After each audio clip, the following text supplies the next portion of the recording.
गंगा मैया की महाराज की व्यास महाराज की जगन्नाथ महाराज की श्रीमद् भागवत पुराण की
कृष्णाय वासुदेवाय हरे परमात्मने प्रणतक्लेशनाशाय गोविन्दाय नमो नमः।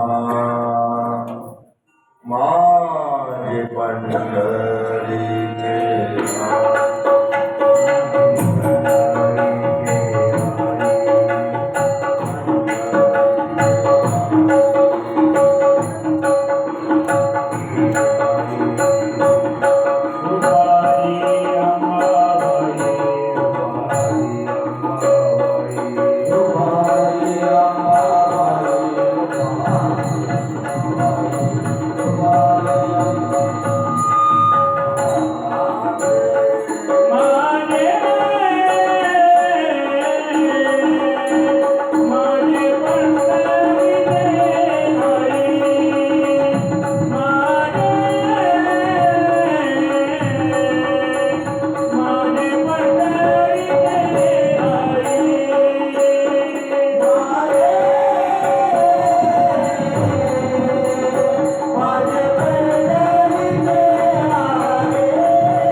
ब्रह्मदाय आदिकवये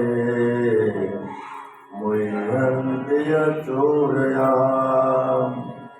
तेजो वारिमृतां यथा विनिमयो यत्र त्रिसर्गो मृषा धामान् स्वेन सदा निरस्तकोटम् सत्यं परं धीमहि सत्यं परं धीमहि।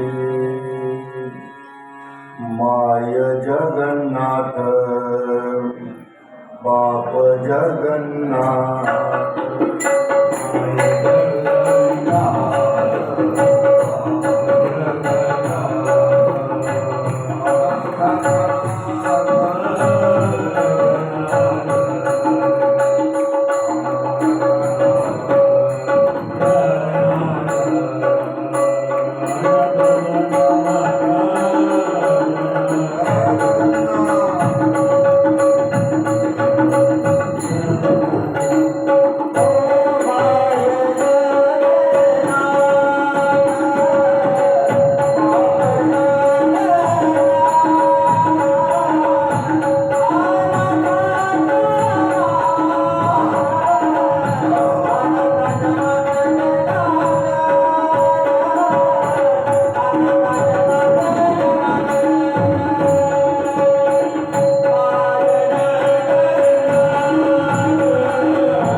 विप्रवास कनक कपिशम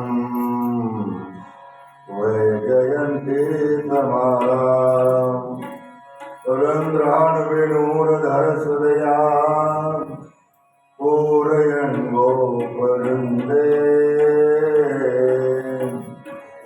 वृन्दारण्यं स्वपदरमणम् राविशतजितकीर्तिः जय जय राधारमण जय जय नवल किशोर जय जय गोपी चित्त चोर प्रभु जय जय मातन चोर गोपाल कृष्ण भगवान की श्रीमद् भागवत पुराण की राधे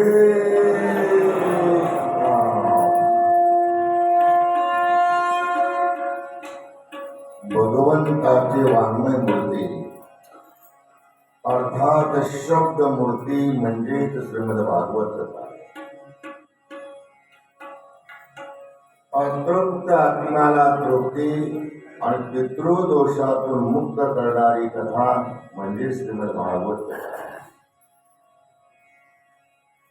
भागवत भगवान मिलन मिलाने का साधन है. संत का आश्रय करने वाला अगर संत होता है तो भागवत का आश्रय करने वाला भगवान होता है. भगवान परीक्षित राजाला 7 दिवसामध्ये मोक्ष प्राप्त करून देणारी कथा म्हणजे श्रीमद भागवत कथा आहे. प्रत्येकाच्या मनातले इच्छा पूर्ण करणारा कल्पतरू म्हणजे श्रीमद भागवत कथा. भागवत कथा सत्य है. भागवत कथा सुंदर है. भागवत कथा शिव है.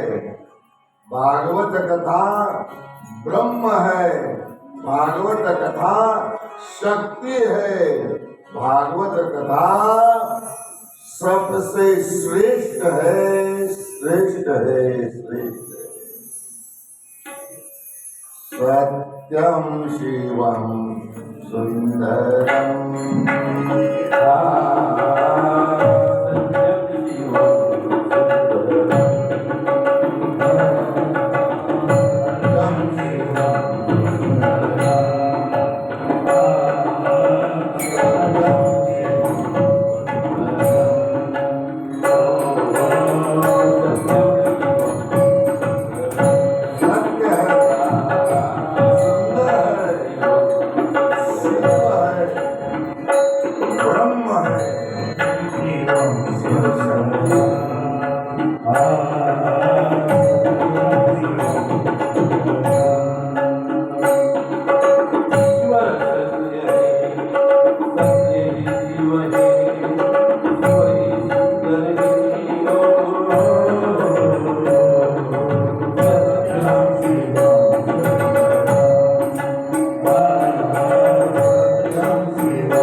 आज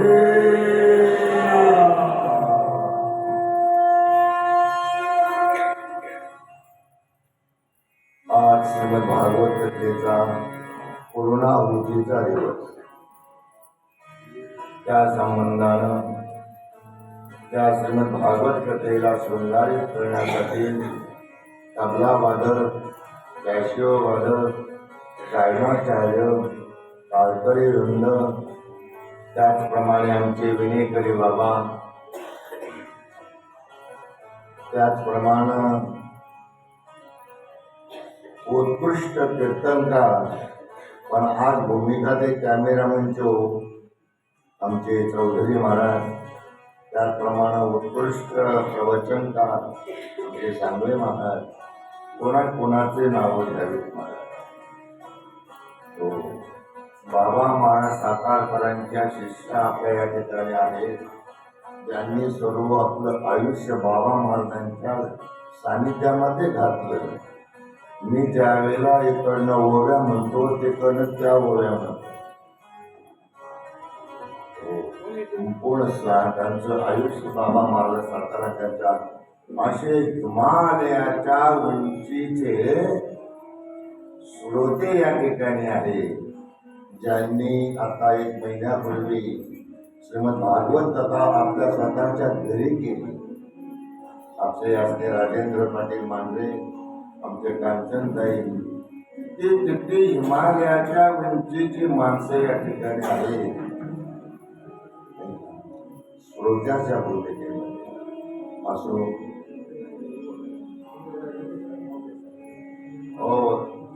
हो, त्यांची इच्छा आहे की बाबा महाराजांचे शिष्य आपलं श्रवण करायला आहे. त्याने थोडं फक्त उभं राहा, सगळ्यांना पाहू द्या.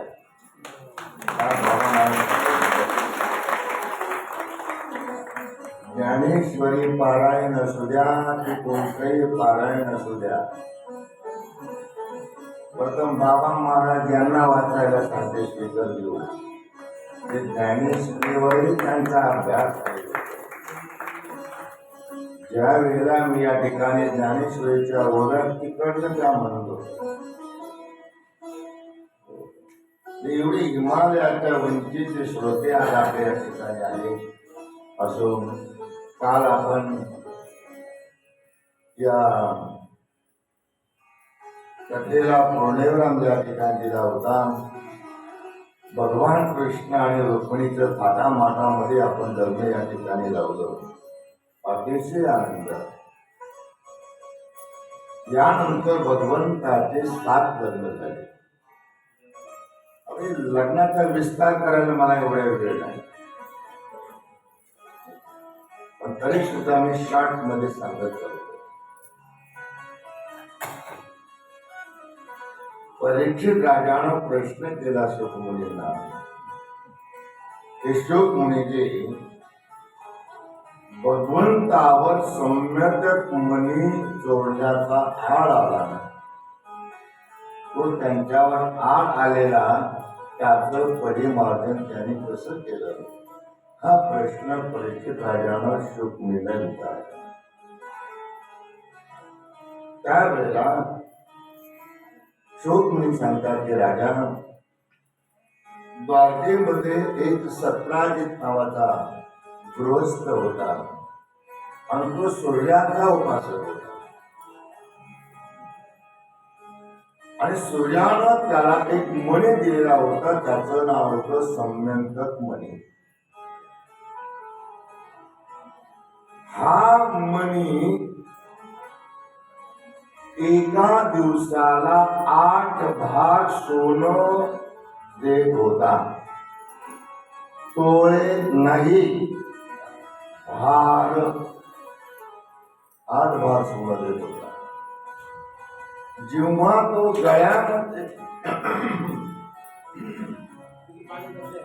गळ्यामध्ये जेव्हा घालतो, श्री कृष्ण गोविंद हरी मुरारी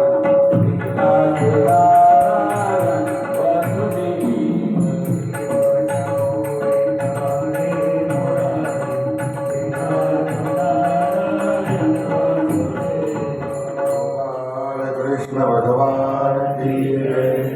जेव्हा तो शस्त्राची गळ्यामध्ये घालून आला, पश्चिमेच्या दिशेने तो आला आणि ग्रामस्थ द्वारकेचे भगवंताला सांगायला गेले, म्हणाले, प्रभू प्रभू, आज सूर्य पश्चिमेकडून उगलाय म्हणे. आणि भगवंत त्यावेळेला असले आणि भगवंत म्हणतात, बाबा सूर्य नाही उगवला, सत्राजिताला सूर्याने दिलेला तो समंतक मणी आहे, तो मणी त्या मण्याचा हा प्रकाश. समंतक मणी सत्राजितानं घरी आणला, आपल्या देवालयामध्ये त्याचं स्थापना केली. आणि एक दिवस भगवंत सत्राजिता जातात आणि सांगतात की सत्राजिता, हा मणी तो आपल्या द्वारकेचा राजा जो उग्रसेन आहे, त्या उग्रसेनाला तो देऊन टाक. पण रोज 8 भार तो सोनं देतोय. मग हे 8 भार सोनं झाले प्राप्त झालेलं आपल्या देशाची, आपल्या द्वारकेची सुधारणा आपल्याला करता येईल. पण त्याने काही तो त्यानं ऐकलं नाही, त्याने तो मणी दिला नाही. भगवंताला अपमानात्मक वाटलं.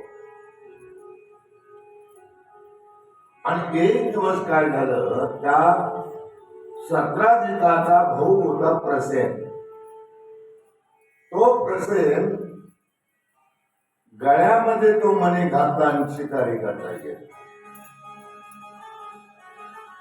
आणि शिकारीला गेल्यानंतर घोड्यावर बसलेला होता.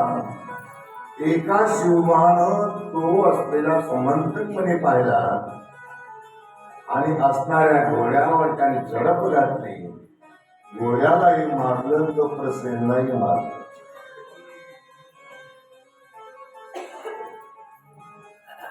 मारल्यानंतर तेवढ्याच वेळामध्ये तो शिवमदेवा घेऊन चालला. त्या ठिकाणी अस्वल आलं आणि त्या अस्वलानं तो अस्वल दुसरा तिसरा कोणी नसून तो जांबवंत जीव, रामायण काळात. त्यांनी तो मणी घेतला आणि जाऊन आपल्या मुलीच्या गळ्यामध्ये घातला. इकडं द्वारकेमध्ये प्रसेन आला नाही, मणी घालून तो गेलेला आहे, समंतक मणी. म्हणून सर्व सत्राजितानं द्वारकेमध्ये भगवंताने माझा मणी चोरला आणि माझ्या भावालाही मारलं. कारण कालच ते मला मारण्याकरता आले होते. आता हे भगवंताकडून हे कृत्य झालेलं नाही, पण आळ आला ना. मग या आलेल्या चोरीच्या आळाचं परिमार्जन करण्याकरता परमात्म्यानं द्वारकेतले काही ग्रामस्थ बरोबर घेतले आणि जंगलामध्ये गेला शोध घेण्याकरता. गेल्यानंतर सर्व ग्रामस्थांना त्या ठिकाणी दिसलं की त्या ठिकाणी प्रसेन मेलेला आहे, शेजारी घोडाही मेलेला आहे आणि शेजारी सिंहही पण मेलेला दिसला. पण सिंहाची आणि त्या जांबवंताची जे द्वंद्व युद्ध झालं, त्याच्यामध्ये अस्वलाचे पाय भगवंताला दिसले आणि त्या अस्वलाच्या पावलाचा मागोवा घेत घेत ते एका दरीमध्ये गेले. त्या ठिकाणी राहत होते जांबवंत आणि त्या मुलीच्या गळ्यामध्ये तो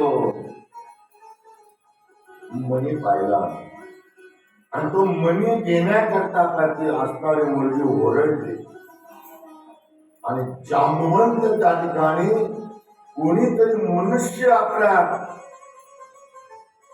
गुहेमध्ये आलं म्हणून धावत गेला आणि द्वंद्व युद्ध करायला सुरुवात केली. हे द्वंद्व युद्ध किती दिवस चाललं? 28 दिवस चाललं. 28 दिवस युद्ध चालल्यानंतर याची हाडं खिळखिळ झाली जांबवंताची. आणि मग जेव्हा हाडं खिळखिळे झाले तेव्हा तो जांबवंत म्हणतो की प्रभू तुम्ही भगवान विष्णू आहात. कशावरून ओळखलं? जांबवंत हा मागच्या जन्मातला रामप्रभू बरोबर होता. रावणाबरोबर युद्ध लढाई करण्यात लढाई संपली आणि सर्व अयोध्येला आले. अयोध्येला आल्यानंतर प्रत्येकाने आपला पराक्रम सांगितला. प्रत्येकाला बक्षीस दिली रामप्रभूंनी. आणि जेव्हा जांबवंताची वेळ आली तेव्हा जांबवंताला म्हटले की जांबवंता काय हवं आहे तुला बोल. म्हणाले खरं सांगू का? म्हणाले खरं त्या रावणाला मला मारायचं होतं म्हणाले, पण माझ्या एवढी सामर्थ्य होतं त्या जांबवंतामध्ये, रावणाला मारण्याची ताकद त्याच्यामध्ये होती. पण तो त्यावेळेला द्वंद्वयुद्ध करण्याचं मला काही चान्स मिळाला नाही. माझी अशी इच्छा आहे मला तुमच्याबरोबर द्वंद्वयुद्ध करायचे. रामप्रभू म्हणाले या जन्मात तर ते शक्य नाही, कारण मर्यादा पुरुषोत्तम आहे. एक वचनी, एक वाणी, एक पत्नी, मर्यादित. या जन्मामध्ये शक्य नाही. तुझी इच्छा मी पुढच्या जन्मामध्ये पूर्ण करीन. म्हणून तेच रामप्रभू कृष्ण झाले आणि कृष्ण होऊन द्वंद्व युद्ध जांबवंताबरोबर केलं. मागच्या जन्माची इच्छा करण्याकरता भगवंता गेले होते. आणि मग विचारलं, जांबवंतानं विचारलं, म्हणे प्रभू तुकडे इकडे येण्याचं कारण काय? आणि तुझ्या मुलीच्या गळ्यामध्ये जो समंतक मणी आहे त्या मनाचा आळ माझ्यावर आलेला आहे. हो, म्हणून तो मणी मी घेण्याकरता आलेला आहे. म्हणाले प्रभू मणी तर घेऊनच जा, पण मी वयोवृद्ध झालेलो आहे.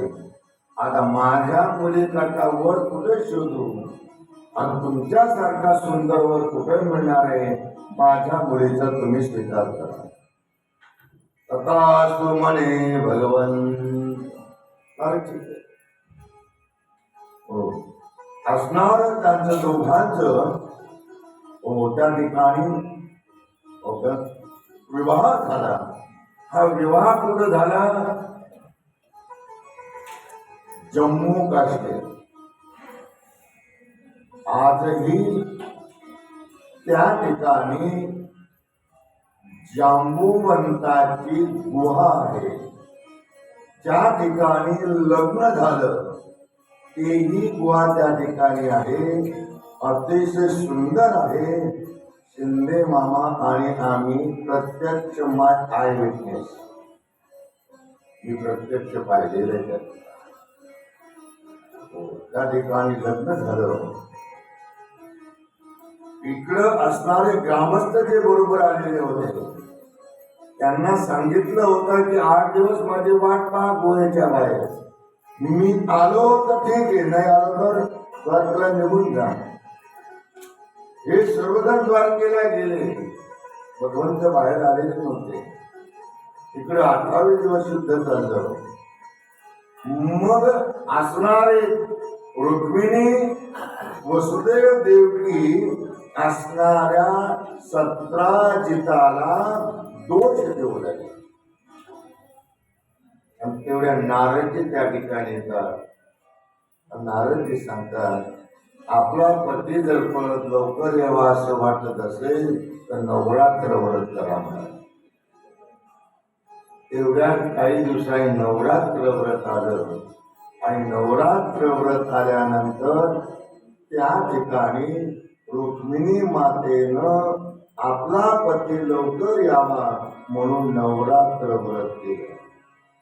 मग मला एक सांगा, ज्या रुक्मिणी मातेनं नवरात्र व्रत केलं त्या ठिकाणी असणारा मंडप तुमच्या आमच्या सारखा असेल का?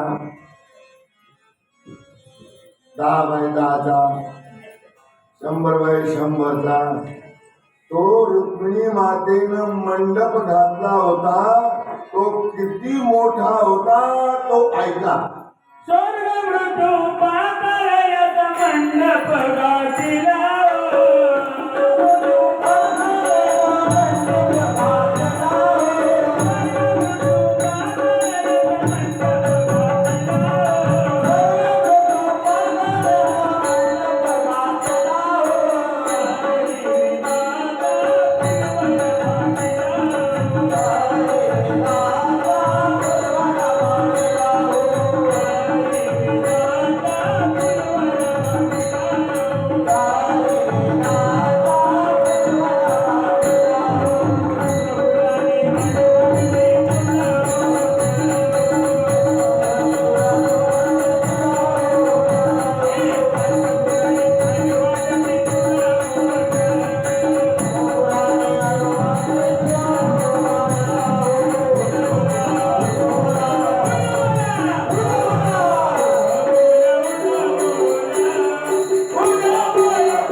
एवढा मंडप स्वर्ग मृत्यू पाताळ याचा मंडप घातिला हो. चारी वेदाचा फुलवरा बांधिला हो. शास्त्र पुराणे अनुवादिती गोंधळ मांडला हो. त्या मंडपामध्ये देवीच्या पुढं संबळ वाजायला कोण आहे? जीव शिव संबळ.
संबळ घेऊनी आनंदे नाचते हो. 88 सहस्ररुषे दिव्ये शोभते हो.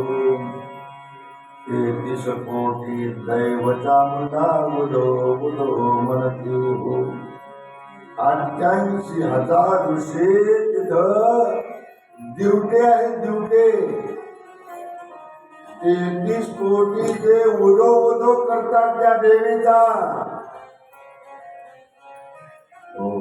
अशा थाटांमध्ये तिनं नवरात्र व्रत केलं आणि ते नवरात्र व्रत पाहण्याकरता सर्व देवी त्या ठिकाणी आल्या. पण आता तो विषय मी या ठिकाणी घेत नाही, कारण वाचलाच पाहिजे.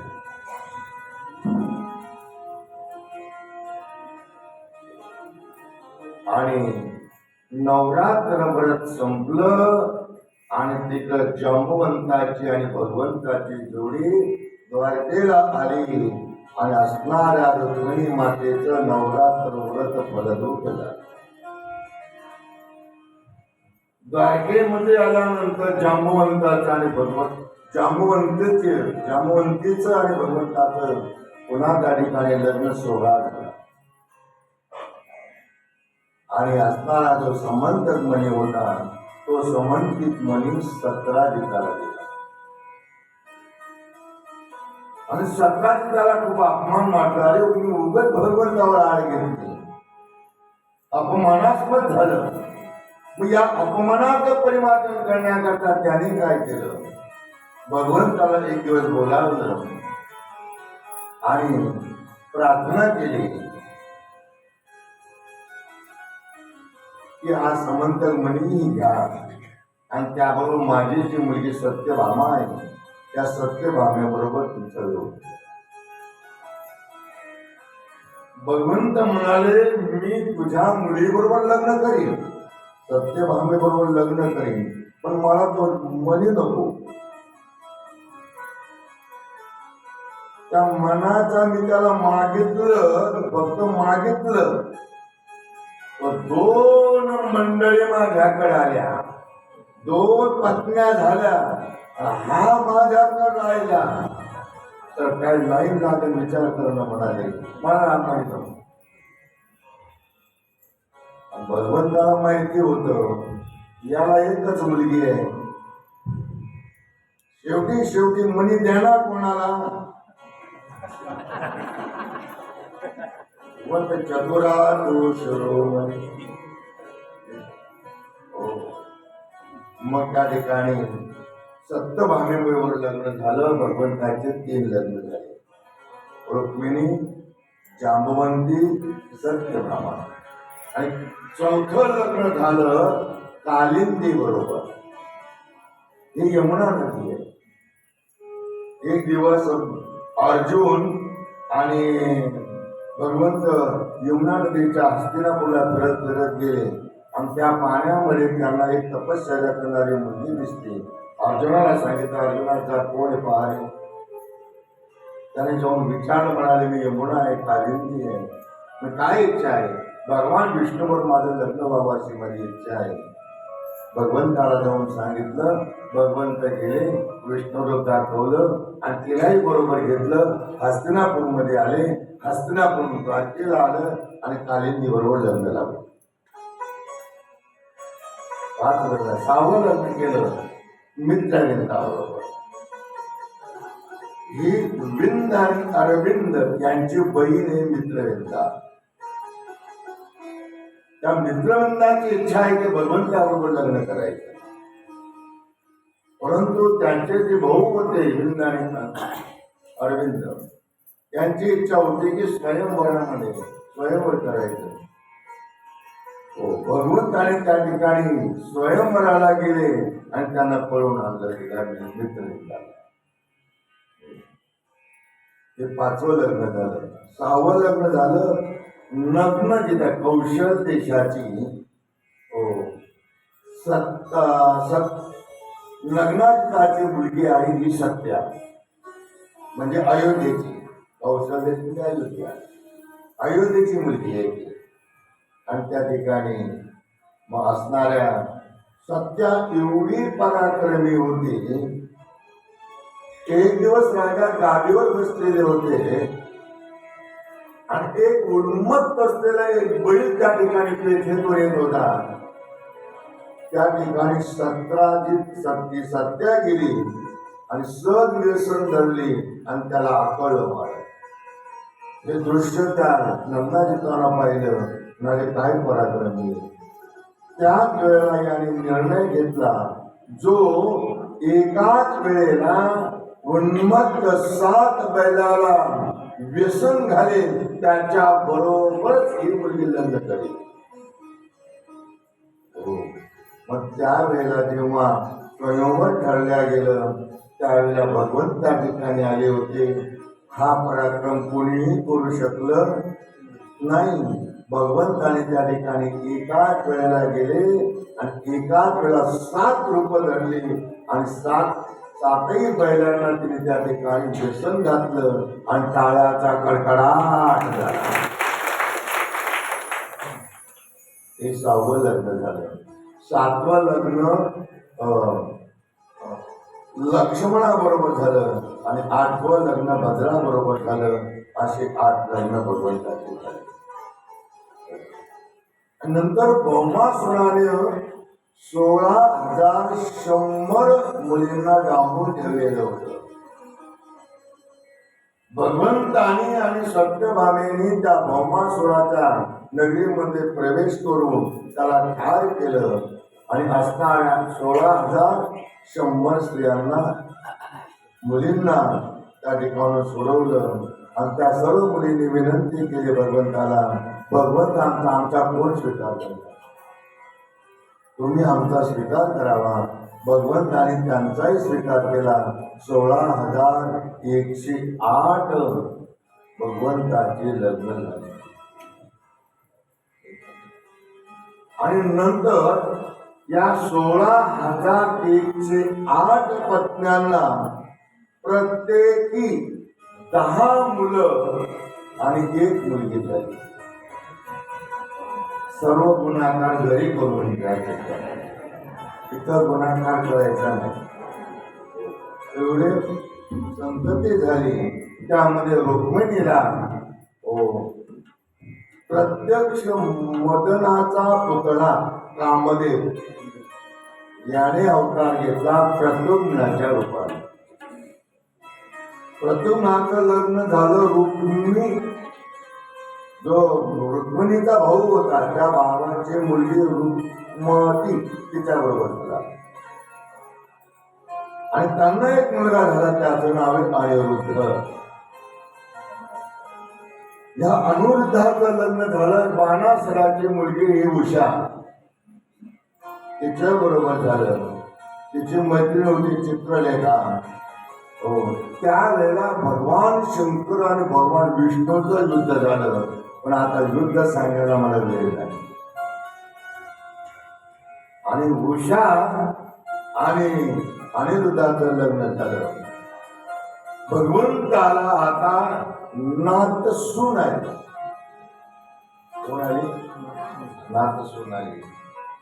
आणि एवढे वयोवृद्ध झाल्यानंतर त्यांनी एक दिवस रुक्मिणीची चेष्टा करायची ठरवली.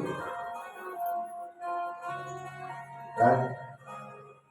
पतीनं आपल्या पत्नीची थोडी चेष्टा मस्करी करायची ठरवली. आणि एक दिवस भगवंत पलंगावर झोपलेले होते आणि रुक्मिणी समोर बसलेली होती. म्हणून रुक्मिणीनं पाय चेपत असताना सहज भगवंत म्हणाले, का ग रुक्मिणी,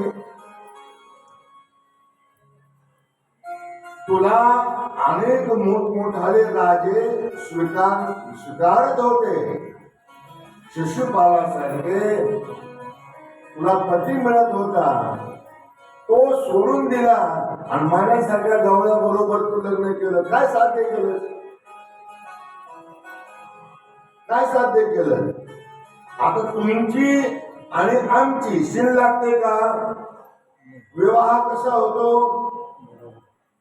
दोन्ही प्रबळ पार्ट्या पाहिजे. मी गवळ्याचा आणि तू राजकन्या, नाही का? तुमची आणि आमची शीन आहे का? तरी सुद्धा तू मला का वर्ण केलं? माझ्यावर लग्न काय केलं? पण मला कुठे राज्यपद आहे का? मी कोणत्या राज्यावर आहे का? राज्यपद नाही. उलट आम्ही पळकुटे म्हणाले, रणांगणातून पळून गेलो म्हणून माझं नाव रणछोडदार पडलं. काय पाहिलं म्हणाले तू? बरं सांगू रुक्मिणी, तुला दूरदृष्टिकोनच नाही. काय म्हणाले? रुक्मिणी, तुला दूरदृष्टिकोनच नाही. पण तरी काही अडचण नाही म्हणाले, अजून काय वेळ गेलेली नाही म्हणाले. तुला जर एखादा राजकुमाराबरोबर लग्न करायचं असेल, माझी आजही परमिशन आहे तुला. तरी नाक सुना आलं म्हणते. भगवंत म्हणता शोभायचं तो होत ना पत्नीला, माझी काय हरकत नाही म्हणाले. एवढा शब्द बोलल्याबरोबर असणारी रुक्मिणी बेशुद्ध होऊन खाली पडली. भगवंताने तिला 4 हाताने उचललं महाराज. भगवंत म्हणतात माझा बोलण्याचा आशय हिला बिलकुल कळालेला नाही. रुक्मिणी, माझा बोलण्याचा तो आशय तुला म्हणाले तसं नाही म्हणाले.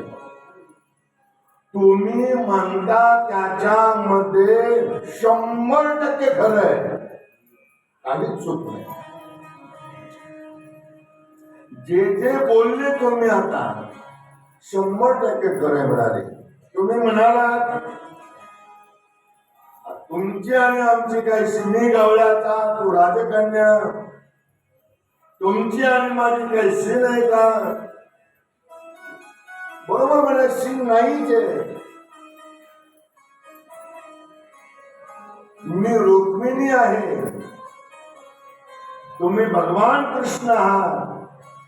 कृष्ण परब्रह्म आहे आणि रुक्मिणी ही माया आहे. मायेपेक्षा ब्रह्म श्रेष्ठ आहे. मग तुमची आणि आमची शीन कशी लागत? मी काय बोललो हे कळालं असलं तर टाळ्या वाजल्या असत्या, याचा अर्थ कळालं नाही. हो, तसं रुक्मिणीला कळालं नाही. हे पहा, पृथ्वीपेक्षा पाणी व्यापक आहे, पाण्यापेक्षा अग्नी व्यापक आहे, अग्नीपेक्षा वायू व्यापक आहे, वायूपेक्षा आकाश व्यापक आहे, आकाशापेक्षा माया व्यापक आहे आणि मायेपेक्षा ब्रह्म व्यापक आहे.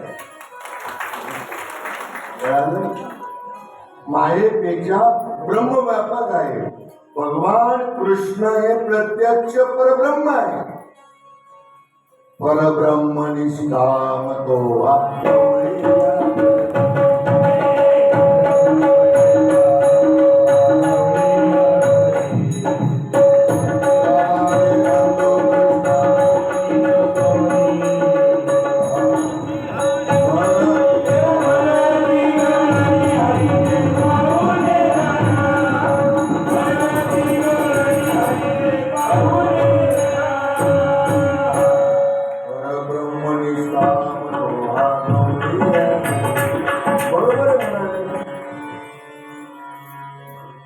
मायेपेक्षा ब्रह्म केव्हाही श्रेष्ठ आहे. मग तुमच्या आणि आमची शेण म्हणाले, तुमची आणि आमची काय शेण आहे का? कशी शेण आहे म्हणाले सांगा म्हणाले. तुम्ही म्हणाला की आम्हाला काही सिंहासन नाही, पुढे राजेपद नाही, राजाची गादी नाही. तुमच्या भक्ताला जर हा राज्यपदाचा अभिमान चालत नाही तर तुम्हाला तरी तो कसा चालेल?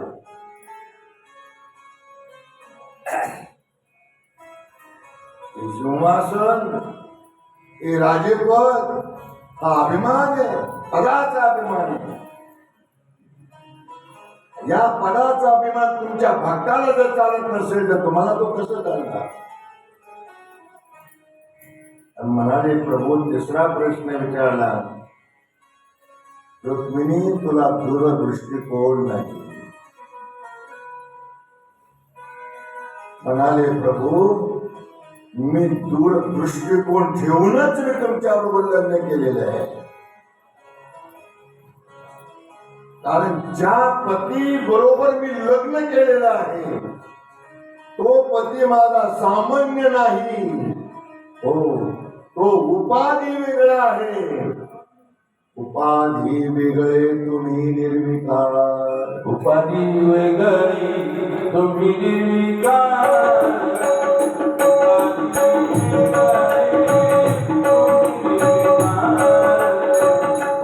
उपाधी वेगळी तुम्ही निर्विकार,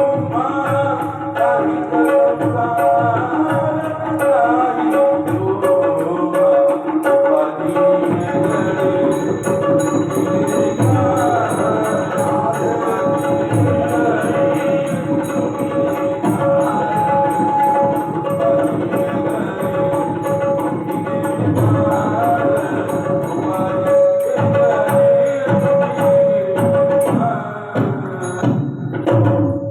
उपाधी वेगळे तुम्ही निर्विकार, काहीच संसार नाही तुम्हा. तुम्ही उपाधी वेगळे आहात, तुम्ही अविनाशी तत्व आहे, तुम्हाला जन्म मृत्यू नाही. म्हणून हा दूरदृष्टिकोन मी ठेवला की माझ्या कपाळाचं कुंकू कधीच पुसलं जाणार नाही. हा दूरदृष्टिकोन ठेवून मी तुमच्या लग्न केलं. आणि विचार मांडले त्यावरती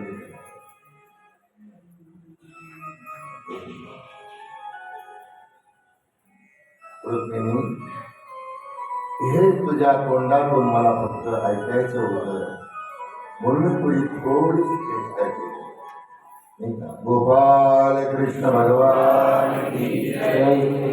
या नंतरच्या करतो काय फक्त पॉइंट आउट करतो, नाही का? राजसूय यज्ञ केलेला आहे, नंतर सूर्यग्रहण आलं म्हणून कुरुक्षेत्रावर आले, सर्व त्या ठिकाणी सर्वांची भेट झाली. पुन्हा द्वारकेला आले. द्वारकेला आल्यानंतर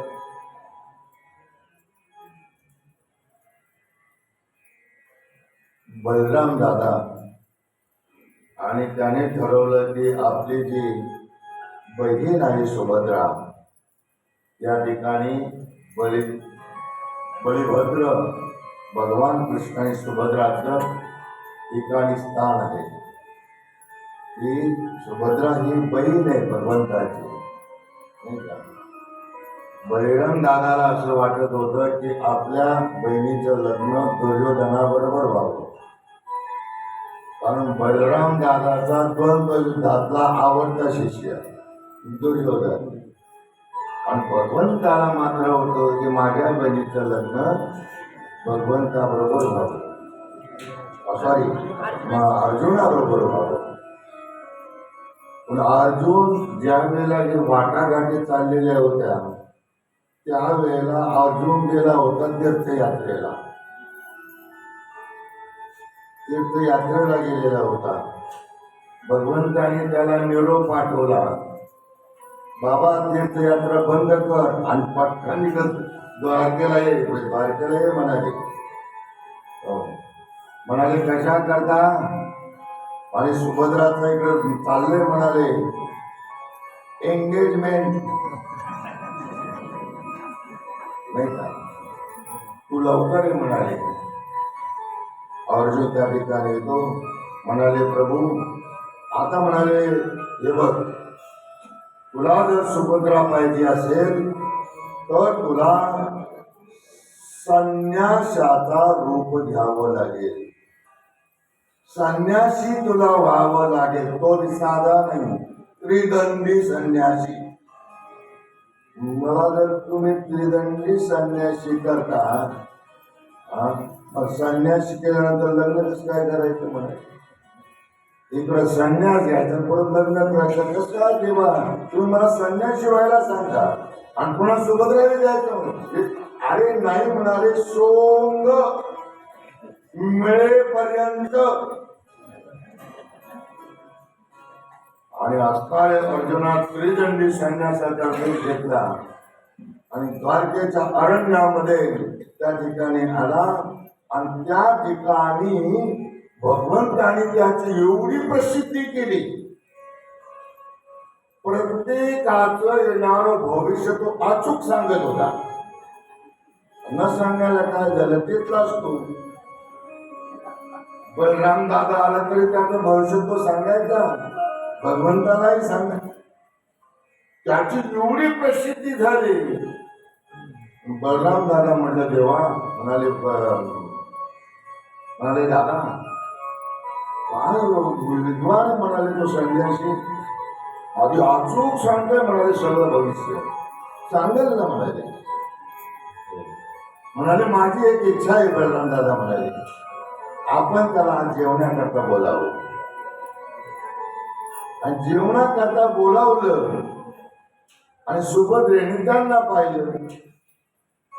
सर्व पुन्हा भगवंताने सर्व मॅनेजमेंट करून ठेवली होती. रात्री झोपले आणि कुठंतरी देवा करता जाण्याकरता ते जेव्हा निघाले तेव्हा सुभद्रा रथ घेऊन निघाली आणि हा अर्जुन सैन्याच्या वेशामध्ये त्या रथामध्ये जाऊन बसला आणि गेल्यानंतर तो रथ जो हाकलला थेट द्वारकेला. आणि त्या ठिकाणी आल्यानंतर आणि मग सुभद्रा कुठे गेली, सुभद्रा कुठे गेली, कुठे गेली म्हणाले सुभद्रा. बलराम दादा म्हणाले वो तो संन्यासी होता, त्या संन्यासाने बोलवले म्हणाले. हो, तेव्हापासून संन्यासावर विश्वास राहिला नाही लोकांचा.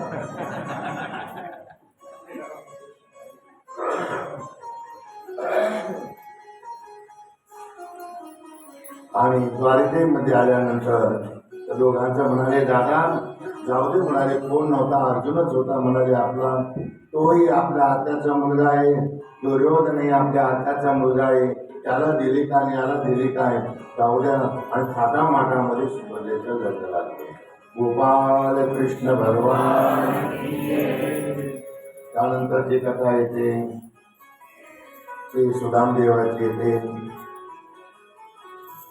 पण आता वेळ नाही. आणि सुदामदेवाच्या कथेनंतर या ठिकाणी दशम स्कंदाला पूर्णविराम. 11व्या स्कंदामध्ये भगवंतांनी जे धामाला जातात ती कथा आहे. एक दिवस जांबुवतीचा मुलगा होता साम, अरण्यामध्ये आले, मित्र बरोबर आले. सांबाने साडी नेसली आणि गर्भवतीचं त्याने सोंग घेतलं आणि त्या ठिकाणी संत बसले होते. त्या संतांना जाऊन विचारलं की हिच्या पोटी पुत्र होईल का पुत्री होईल, मुलगा होईल का मुलगी होईल विचारलं. आता ते सर्व असणारे संत त्रिकाळ ज्ञानी होते.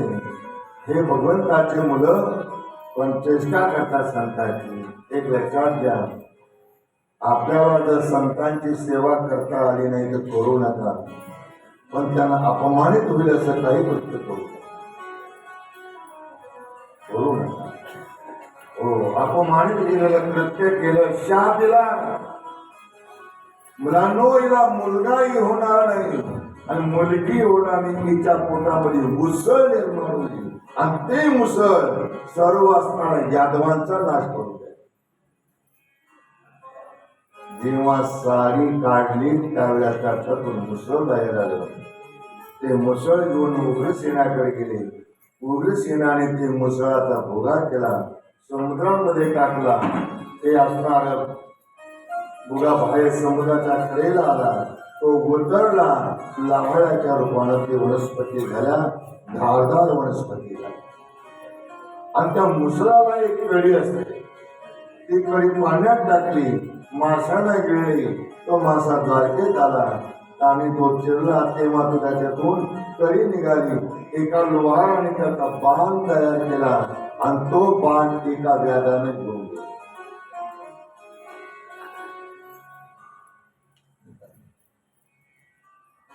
ज्या वेळेला संतांनी शाप दिला की असणारी यादव वंशाचा नाश होऊन जाईल आणि त्याची प्रतिक्रिया द्वारकेमध्ये उमटायला लागली. भूकंप होऊ लागले, उल्कापात होऊ लागल्या आणि ज्या वेळेला अशी परिस्थिती दिसली, उद्धवानं विचारलं की आता भगवंत निजधामाला जाणार आहे. म्हणून भगवंत उद्धव पळत पळत जातो आणि असणाऱ्या भगवंताला म्हणतो की भगवंत मला पण तुमच्या बरोबर यायचं. म्हणाले उद्धवा, तू जर येताना माझ्या बरोबर आला नाही तर जाताना माझ्या बरोबर कसं येणार? आणि उद्धवा, तो ब्रह्मज्ञान झालेला आहे. समाजाला हे ब्रह्मज्ञान प्राप्त व्हावं म्हणून तुला इथं थांबण्याची गरज आहे. तू आणि बद्रिकाश्रमाला जा. भगवंतानी आपल्या पादुका त्याला दिल्या आणि तो बद्रिकाश्रमाला दिला. विस्तारपूर्वक कथा फार मोठी आहे, परंतु मला लागेल. इकडं भगवंत जेव्हा अपशकुन व्हायला लागले द्वारकेमध्ये, भगवंत म्हणतात की हे ग्रामस्थांनो, आपल्याला संतांचा शाप लागलेला आहे. या शापाचं परिमार्जन जर करायचं असेल तर आपण प्रभात क्षेत्रामध्ये जाऊ. त्या ठिकाणी असणारे पिंडदानादे कर्म सत्कर्म करू, जेणेकरून या शापाची तीव्रता कमी होईल. सर्व असणारे द्वारकेतले ग्रामस्थ प्रभात क्षेत्रामध्ये आले. यथासांग विधी केला आणि विधी केल्यानंतर सर्व असणारी ग्रामस्थांनी मद्यप्राशन केले आणि मद्यप्राशन करून एकमेकाला ते शस्त्रांनी मारू लागले. जाम पर जाम क्या पीते हो, आधी रात उतर जाएगी. जाम पर जाम क्या पीते हो, आधी रात उतर जाएगी. पीना है तो हरि नाम का प्याला पियो, जिंदगी सुधर जाएगी. मद्य प्राशनामध्ये नाश आहे आणि तेच घडलं यादवांमध्ये. मद्य प्राशन करून धुंद झाले. त्यांना कोणी आदेश दिसेना तर कोणी काही दिसेना. एकमेकावर शस्त्र चालू झाले. शस्त्र संपले त्यावेळेला या मुसळाचा जे तृण उगवले होते ते धारदार पात्यासारखे झाले. ते उपटन एकमेकाला मारू लागले. तरवारी सारखं त्याने काम केलं. सर्व यादव त्या ठिकाणी संपल्या गेले. इकडं भगवंत एका पिंपळाच्या झाडाखाली पायावर पाय ठेवून बसले आणि तेवढ्याच वेळामध्ये एक व्याध त्या ठिकाणी येतो आणि भगवंताचा अंगा हा हरणाच्या तोंडासारखा दिसतो. हरण समजून त्या ठिकाणी तो बाण मारतो आणि नेमकं भगवंताच्या पायाला त्याला तो लागतो. पळत पळत येतो मारायचो. हो, त्याला वाटलं हरी नाही, पण पाहता तो प्रत्यक्ष परमात्मा समोर दिसला आणि गडबडा लोळायला लागला. भगवंता, देवा, फार मोठी चूक झाली म्हणाली. फार मोठी चूक झाली. फार मोठा अपराध माझ्याकडून घडला नाही म्हणाले. दादा, यामध्ये तुझा काही दोष नाही आणि माझं हे पूर्वजन्मातलं कर्म आहे. राम अवतारामध्ये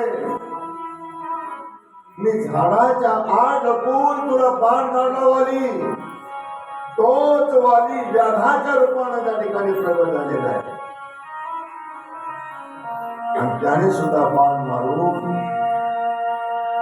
ते फॉल जैसा कर्म करेगा वैसा हा नियम परमात्म्यालाही लागू नाही असं नाही, त्यांनाही तो लागू.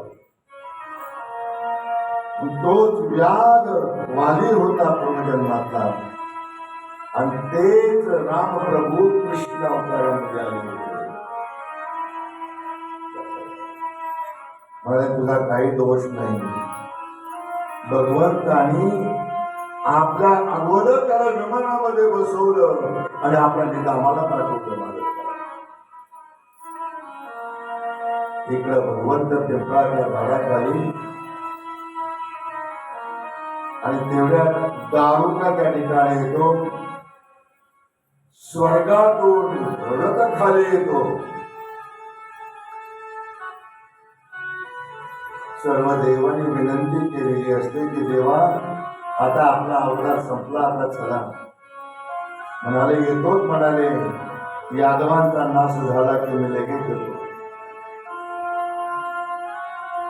दारुका पळत पळत येतो आणि दारुका म्हणतोय, भगवंत म्हणतात दारुकाला, दारुका तू द्वारकेमध्ये जा आणि सर्वांना सांग त्या द्वारकेमध्ये कोणी थांबू नका. मी गेल्यानंतर 7 दिवसांनी द्वारका भरणार आहे. आणि अर्जुनाबरोबर जेवढे काही शिल्लक राहतील तेवढी अर्जुनाबरोबर इंद्रप्रस्थला हस्तिनापूरला सांगितलं. आणि भगवंत त्या ठिकाणी रथामध्ये असणाऱ्या स्वर्गातून आलेल्या रथामध्ये बसले आणि निज धामाला निघून गेले. निज धामाला निघून गेले. मुरलीचे स्वर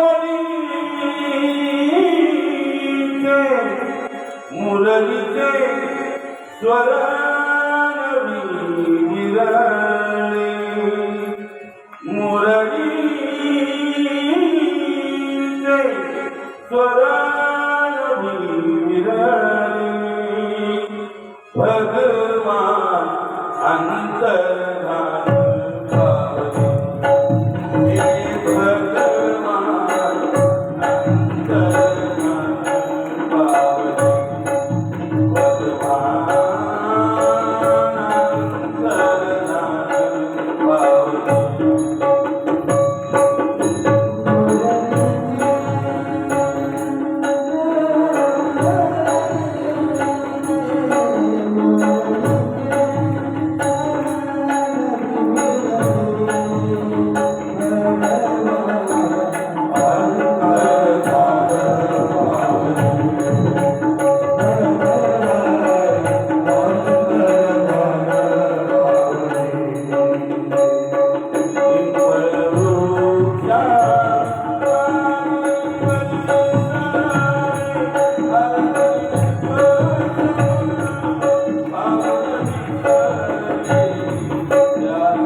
भगवंत निधी आम्हाला दिले.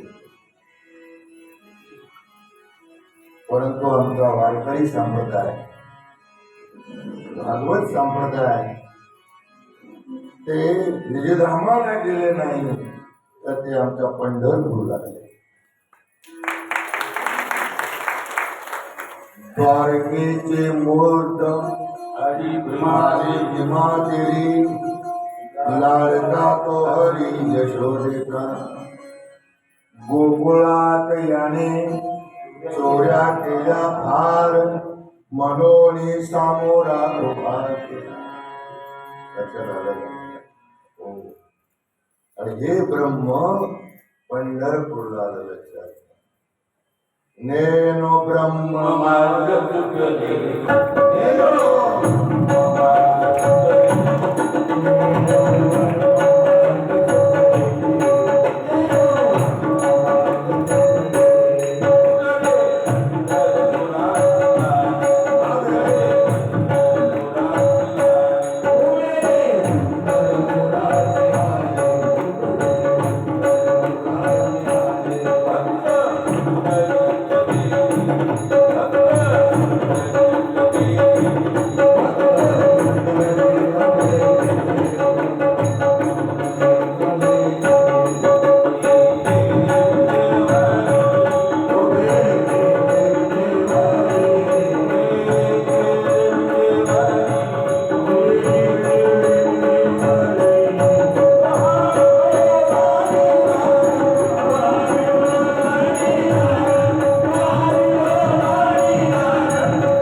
नेनो ब्रह्म मार्ग सुकले, उघडे पंढरपुरा आले. भक्त पुंडलिके उभे केले विटेवर. हो, पंढरपूरला आले आणि याच ठिकाणी भगवंतांनी रामाला गेले. 11व्या स्कंदाला पौर्णिमेला, 12व्या स्कंदामध्ये अंतिम उपदेश. कलियुगामध्ये काय होईल सर्व तुम्ही आम्ही अनुभवतोय. त्याच्यापेक्षा वेगळं याच्यामध्ये सांगितलं नाही, तेच चालू आहे नाही का. तरी पण एक संतांचं वचन फक्त बोलून जातो. ऐका कलीचे महिमान, असत्याशी रिजले जन. पापादिती अनुमोदन करती खेळ संत. त्याच्यापेक्षा काय वेगळं चालू हेच चालू. म्हणून कलियुगामध्ये काय काय होईल आणि सर्व 12व्या अध्यायामध्ये सांगितलं. आणि परीक्षित राजाला शेवटचा उपदेश केला. वेळेचा अभाव. राजा, आणि तुला आतापर्यंत विचारलेल्या प्रश्नाची उत्तरं तुला मिळालीत का?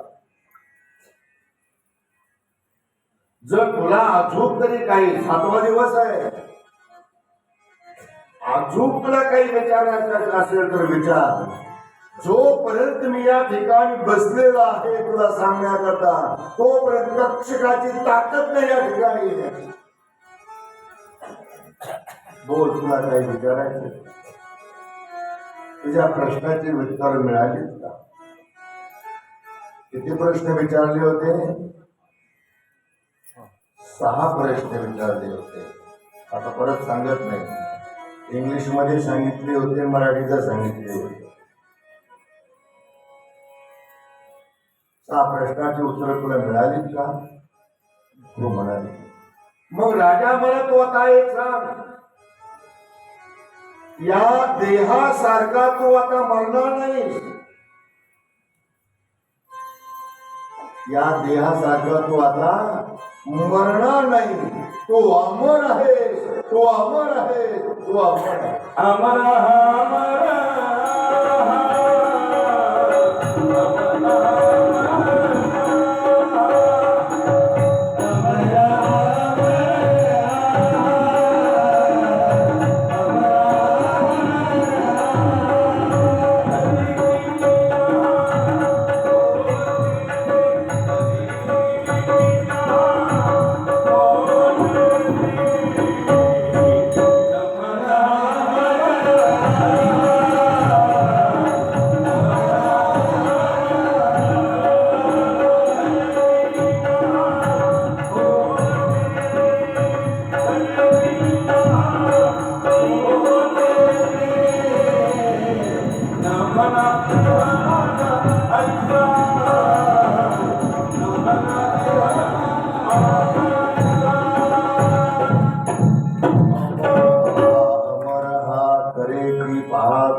देह माझा ऐसा मग भरवसा कळेल. देह माझा नाही, तू अमर आहे. देह म्हणजे तू नाही. या देहाला मी म्हणणारा जो मी आहे तोय तू आहे. देह तू नाही. प्रत्येकाला विचारले का देह कोणाचा आहे, तर प्रत्येक जण म्हणा हा देह माझा आहे. कोणालाही विचारा, पण खरोखर सांगा आपला देह आहे काय? देह हो. एक लक्षात घ्या, एखादी वस्तू आहे आणि त्या वस्तूला म्हटलं की ही वस्तू माझी आहे. जेव्हा मी असं म्हणतो की ही वस्तू माझी आहे, त्यावेळेला ही वस्तू माझी आहे म्हणणारा आणि ही वस्तू माझी आहे त्याच्यामध्ये भिन्नता आहे, परिच्छिन्नता आहे. शब्द प्रयोग तुम्हाला एकालाही कळाला नाही. मी काय बोललो कळालं ना? मी चेहरे सांगतात ना मला. एखादी वस्तू आहे आणि त्या वस्तूला म्हटलं की ही वस्तू माझी आहे. जेव्हा मी असं म्हणतो ही वस्तू माझी आहे आणि ही वस्तू माझी आहे म्हणणारा भिन्न आहे, परिच्छिन्न आहे. तरी पण तुमचे चेहरे सांगत सोप्या भाषेत सांगतात. मी तुम्हाला असं म्हणतो हे घर माझं आहे, हे घर माझं आहे. मी बाजूला आहे, ते घर बाजूला आहे. हा माईक, मी तुम्हाला म्हणलो हा माईक माझा आहे. ज्याच्या विषयी बोललो तोही बाजूला आहे आणि ज्याच्या विषयी बोलणारा बाजूला आहे. बरोबर? ज्या वेळेला मी असं म्हणतो हा माईक माझा आहे, तेव्हा माईक बाजूला आहे, मी बाजूला आहे. आणि ज्या वेळेला मी असं म्हणतो हा देह माझा आहे, तेव्हा हा देह माझा म्हणणारा कुणीतरी वेगळा असला पाहिजे, म्हणून हा देह माझा आहे.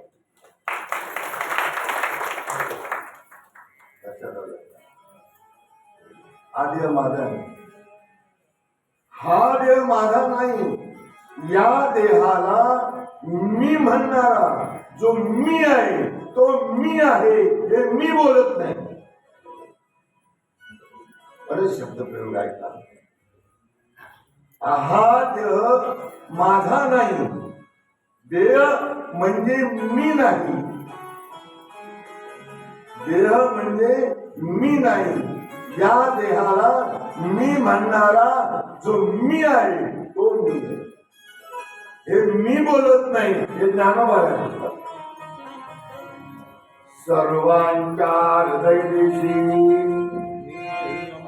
मी अमुक आहे ऐशी, बुद्धी सुरे अहर्निशी ती वस्तू गाई.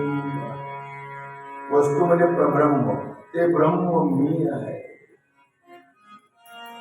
देह मी नाही. या अद्वैताच्या भूमिकेवर असणाऱ्या परीक्ष राजाला आरूढ केलं. राजा हो, देह सारखा तू आता म्हणणार नाही, तू अमर आहे. राजाला अद्वैताच्या भूमिकेवर आरूढ केलं. बस म्हणाले, आता माझं काम संपलं. येतो म्हणाले. परीक्षित राजानं शोक निताग्रात केलं आणि क्षणामध्ये शुक महाराज अंतर्धान पावले. गोपाल कृष्ण भगवान इकडे 7वा दिवस उजेडलेला होता. कश्यप दंश करण्याकरता निघालेला आहे.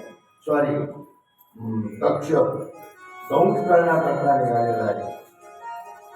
आणि राजाने एका मांत्रिकाला त्या ठिकाणी बोलावलेलं आहे. त्याचं नाव आहे कश्यप.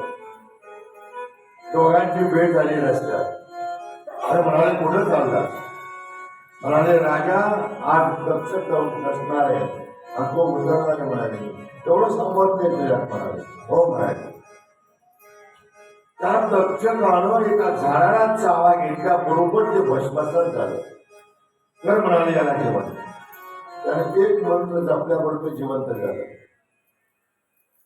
म्हणाले राजा तुला काय घेणार आहे? संपत्ती मला दुसरं काय, त्याच्यापेक्षा दुप्पट देतो, घरी जा म्हणाले. आणि तो घरी गेला महाराज. इकडं त्याच कश्यपाचं रूप घेतलं आणि राजाच्या माळामध्ये प्रवेश केला. राजापर्यंत गेल्यानंतर सर्प झाला, दंश केला. पण त्याच्या अगोदर राजा ब्रह्मानंदी लागली गाडी. कोण या देहात? राजाचा देव भस्मसात झाला, पण त्याच्या अगोदर त्याला मोक्षाची प्राप्ती झाली. गोपाल कृष्ण भगवान की जय. या ठिकाणी श्रीमद भागवत कथेला पौर्णिमेला आता या कथेचा गेले आपण 4-5 सत्रामध्ये आपण पाहिलं. इतकं शॉर्टमध्ये मी पहिल्यांदा कथा केली. इथं पूर्णपणे 8 दिवस खूप मजा येते. तरी पण आपल्या अवतरणिका आपल्याला सांगायची आहे. ती अवतरणिका याच्याकरता सांगायची तर कुणी काही मध्ये सुटलं जातं, काही जातं, काही कथातून कुणी ऐकलं नाही, कुणी उठून जातं, ती कथा राहते. पण त्याच्याकरता ती अवतरणिका सांगितली जाते. ते अवतरणिका मी या ठिकाणी सांगणार आहे. जर डोक्यावर असले पदर तर घ्या, घ्यायचंय ना. पुरुषांना याच्यामध्ये काही बंधन आहे, त्याने सुद्धा घ्यायचंय. रुमाल वगैरे असेल तर काही ठेवा आणि सर्वांनी डोळे झाका. फक्त मी काय म्हणतो तेवढंच ऐका, अगदी ध्यान धरून ऐकायचं. गोपाल कृष्ण भगवान की जय. सच्चिदानंद रूपाय विश्वोत्पत्त्यादि हेतवे तापत्रय विनाशाय श्रीकृष्णाय वयं नमः. मंगलाचरण केलं, भागवत महात्म्य प्रतिपादन केलं. प्रथम स्कंदामध्ये आपला प्रवेश. प्रथम स्कंदामध्ये मंगलाचरण जन्मादशतो हराळी करत चाटे शोधित तेने ब्रह्मदाय आदिकवे मय्यन्ति सूर्या तेजो वारिमदामकाग्निमयो यत्रति सर्वमशाः धान्मान स्वेन सदा निरस्ततो त्वं सत्यं परममयी. मंगलाचरण आणि शौनक ऋषींनी 6 प्रश्न विचारले, त्याचे उत्तर शुक मुनींनी दिले. प्रथम स्कंदानंतर असणाऱ्या नारदाचं पूर्वचरित्र, द्रौपदीचे 5 मुलं अश्वत्थामाने मारली, त्याचप्रमाणे उत्तरेचा गर्भामध्ये अंगुष्ठ प्रधान रूप धारण करून भगवंत त्या ठिकाणी बाळाचं संरक्षण केलं. नंतर भगवंत द्वारकेला गेले. द्वारकेहून आल्यानंतर निज धामाला गेले. भगवंत कळालं पांडव असणाऱ्या स्वर्गारोहण केलं. परीक्षेच्या गादीवर बसला. त्याच्याकडून मोठा अपराध घडला आणि त्याला शुक्ताला या ठिकाणी आणि शुक्ताला परीक्षित राजा येऊन शुक मुनी त्या ठिकाणी येऊन त्याने मार्गदर्शन केलं. त्या प्रथम स्कंदामध्ये आणि 5 प्रश्न विचारले. पहिल्या स्कंदामध्ये पूर्णविराम, द्वितीय स्कंदामध्ये आणि चतुश्लोकी भागवताचा उल्लेख आलेला आहे. अवताराचे प्रकार आले. 3ऱ्या अध्यायामध्ये विदुर आणि मैत्रेय यांची भेट झाली. 2 प्रश्न विचारले विदुरजींनी. सृष्टीची रचना कशी झाली, मनुष्याला दुःख नकोय पण दुःखाची प्राप्ती का होते, आणि त्याच ठिकाणी 3य स्कंदाला पूर्णविराम. 4थ्या स्कंदामध्ये सतीनं देहत्याग केला आणि भगवंताला विनंती केली की पुढच्या जन्मामध्ये सुद्धा मला भगवंताची प्राप्ती झाली पाहिजे. ती हिमालयाच्या पोटी पार्वतीच्या रूपानं अवतरित झाली आणि भगवान शंकराबरोबर विवाह झाला. चतुर्थ स्कंदामध्ये, 5व्या स्कंदामध्ये प्रियवताची कथा आहे, 6व्या स्कंदामध्ये अजामिळाची कथा आहे, 7व्या स्कंदामध्ये भक्त प्रल्हादाची कथा आहे, 8व्या स्कंदामध्ये गजेंद्र मोक्ष बळीराजाचं 3 पावलं मागितले, समुद्र मंथन ही कथा आहे. 9व्या स्कंदामध्ये चंद्रवंश आणि सूर्यवंशाची कथा आहे. या ठिकाणी 9वा स्कंद संपला. 10व्या स्कंदामध्ये चंद्रवंशाचं वर्णन होतं आणि भगवंताचं प्रागट्य अनेक लीला केल्या आणि लीला केल्यानंतर भगवंत अक्रोजी न्यायला येतात आणि मथुरेला जातात. मथुरेला कंसाचा वध करतात. वध केल्यानंतर कंसाच्या पत्न्या असते आणि प्राप्ती यांच्या जरासंधाने स्वारी केली. मथुरेवर 8 स्वाऱ्या केल्या. भगवंत कडून द्वारकेला गेले. द्वारकेमध्ये गेल्यानंतर प्रथम बलरामाचं लग्न केलं. रेवताची मुलगी रेवती आणि भगवंतानं रुक्मिणी बरोबर विवाह केला. असे 16,108 विवाह झाले भगवंताचे. प्रत्युम्न अनिरुद्ध उषा विवाह. नंतर भगवंताने 1 दिवस आपल्या पत्नीची चेष्टा केली. ही आहे सुदामदेवाची कथा आहे. सूर्यग्रहणाच्या वेळेला कुरुक्षेत्रावर जाऊन सर्व पापाचं क्षालन केलं आणि या ठिकाणी 10वा स्कंद संपला. 11व्या स्कंदामध्ये भगवंताने रामाला गेले आणि शेवटच्या स्कंदामध्ये असणाऱ्या परीक्षित राजाला अंतिम उपदेश केला. इति भागवत. गोपाल कृष्ण भगवान की जय. गेली आपण बरेच दिवस 5 सत्रामध्ये आपण कथा ऐकत असताना आपल्याकडून काही दोष होतात. आता मी बोलत असताना काही वेळांची चुका होता, शब्दप्रयोग होतो. त्या चुकांचा त्या चुकेचं प्रायश्चित्त म्हणून 3 वेळा हरे राम म्हणायचं. हरे नमः, हरे नमः, हरे नमः. आणि शेवट एक श्लोक मी म्हणतो, तो फक्त मागे म्हणायचा. नाम संकीर्तनम यस्य सर्व पाप प्रणाशनम प्रणामो दुःख शमनस्त तं नमामि हरिं परं, तं नमामि हरिं परं, तं नमामि हरिं परं. ओम पूर्णमदः पूर्णमुदच्यते पूर्णस्य पूर्णमादाय पूर्णमेवावशिष्यते. ओम शांती शांती शांती.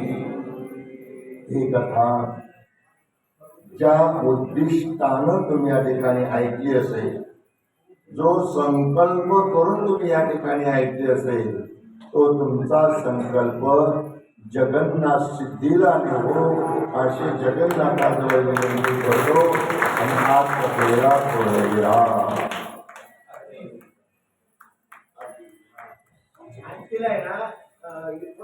सगळे आणलेले आहेत. 1 मिनिट आणि आरती झाल्यानंतर आमचे मुलं उभे ते प्रत्येकाला डबा देतील. तो डबा घ्यायचा आणि मग बाहेर जायचं. आणि गाड्यांचे नंबर सगळ्याला माहिती ना, गोंधळ करायचा नाही. गाड्या आलेल्या आहे, लय जास्त गोंधळ तुम्ही घेऊ नका. फक्त शब्दम जायचे काय आणायला खरेदी केलेलं आहे. कृष्णा चिरंजीव आशुष पांढरे पुणे यांचे वाढदिवस प्रत्यर्थ सौ लीलाताई व श्री बाबासाहेब पांढरे यांच्याकडून अन्नदानासाठी ₹2100